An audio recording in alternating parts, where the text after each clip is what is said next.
इतिहास के पन्नों में कुछ तारीखें ऐसी दर्ज हैं जो केवल घटनाओं का वर्णन नहीं करती बल्कि दुनिया की दिशा बदल देती हैं।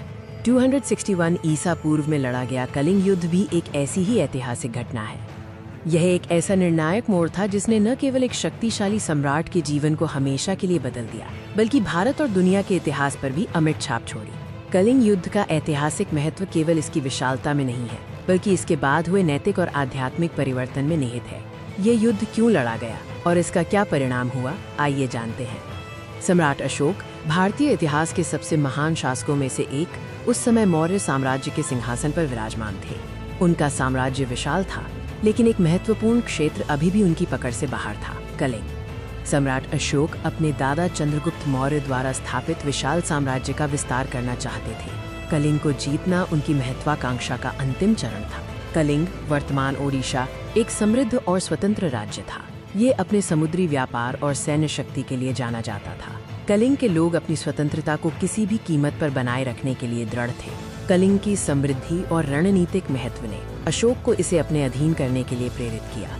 ये विजय उनके साम्राज्य को पूर्णता प्रदान करने के लिए आवश्यक थी। 261 ईसा पूर्व में मौर्य सेना और कलिंग सेना के बीच वो भयानक युद्ध शुरू हुआ। ये भारतीय इतिहास के सबसे खूनी संघर्षों में से एक बन गया। युद्ध भीषण था।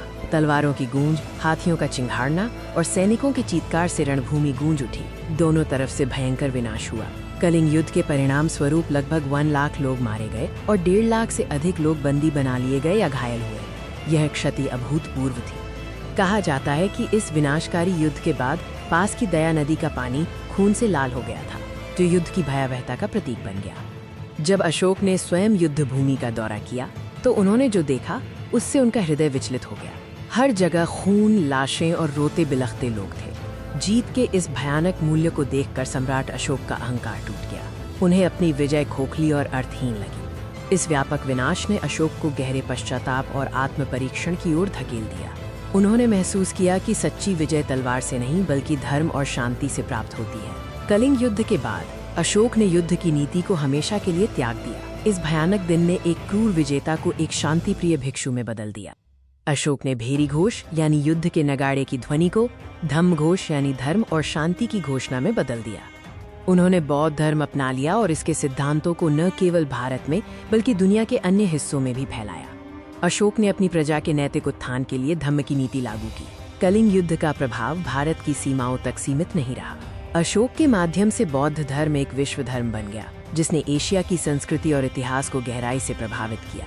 कलिंग युद्ध एक दुखद घटना थी, लेकिन इसने इतिहास के सबसे बड़े नैतिक परिवर्तन को जन्म दिया। ये दिखाता है कि सबसे बड़ी जीत आत्मनियंत्रण और शांति की होती है। कलिंग युद्ध ने सम्राट अशोक को एक महान विजेता से एक महान संत और प्रशासक में बदल दिया, जिनकी शांति और सहिष्णुता की विरासत आज भी प्रेरणादायक है। कलिंग युद्ध हमें सिखाता है कि शक्ति का सच्चा उपयोग विनाश में नहीं बल्कि निर्माण और करुणा में है।